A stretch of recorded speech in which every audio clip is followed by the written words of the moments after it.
Illustration number 2 में क्या दिया हुआ है हमको यहाँ पर, compute assessable value from the following information as on 21 मई 2020। 21 मई 2020 को हमारे पास कुछ इन्फॉर्मेशन है।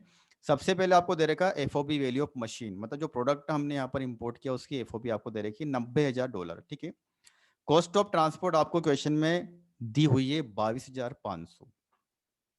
अभी हमने जो इलेस्ट्रेशन किया था उसमें हमको कॉस्ट ऑफ ट्रांसपोर्ट अवेलेबल नहीं थी फर्स्ट नंबर के एग्जाम्पल में। तो वहां पर हमने क्या किया था, 20% ऑफ एफओपी कैलकुलेट किया था। यहाँ पर गिवन है, एक्चुअल गिवन है। दूसरी बात इसमें यहाँ पर हमको ये इन्फॉर्मेशन दे रखी है कि इंपोर्ट जो है वो बाई एयर हो रहा है, मतलब हवाई जहाज के थ्रू यहाँ पर इंपोर्टेशन है, इंपोर्ट हो रहा है। कॉस्ट ऑफ इंश्योरेंस आपको दे रखी है $975, मतलब क्वेश्चन में आपको दिया हुआ है। उसके बाद एक और एक्सपेंडिचर है अनलोडिंग, लेकिन हम जानते हैं कि इसको हम कंसिडर करते नहीं हैं।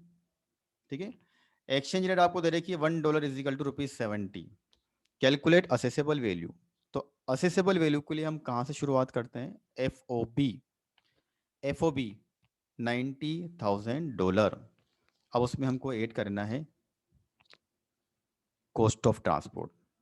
तो जब हम कॉस्ट ऑफ ट्रांसपोर्ट ऐड करते हैं तो वो लेते हैं एक्चुअल। तो सबसे पहले आप देखिए एक्चुअल हमको दे रखा है $22,500, $22,500। लेकिन जब हम असेसेबल वैल्यू यहां पर कैलकुलेट करेंगे उस समय हमको यहां पर कॉस्ट ऑफ ट्रांसपोर्टेशन एफओबी के 20% से ज्यादा नहीं लेना है। देखिए मैं फिर बोल रहा हूं, लेना एक्चुअल ही है।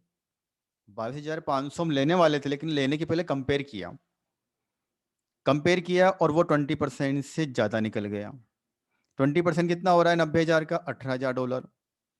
हमको उसको लेना है कि 22,500 लेना है, $18,000 ही लेना है। ये लिमिट है, ये रिस्ट्रिक्शन लगा रखा है इसमें। लेकिन ये जो रिस्ट्रिक्शन है केवल तभी है जब हमने उसको बाई एयर इंपोर्ट किया है। ठीक है। हमने कैसे इंपोर्ट किया उसको, बाई एयर।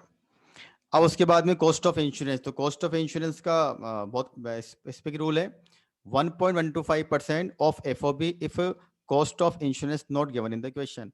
यहाँ पर क्वेश्चन में आपको $975 दिया हुआ है, तो हमको उसको ऐसे कैसे लेना है।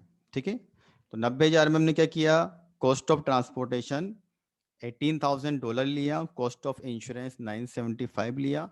तो हमारा जो CIF वैल्यू यहाँ पर निकलता है, जिसको हम बोलते हैं यहाँ पर असेसेबल वैल्यू, वो आता है 108,975। अब हमको इसको इंडियन करेंसी में कन्वर्ट करना है।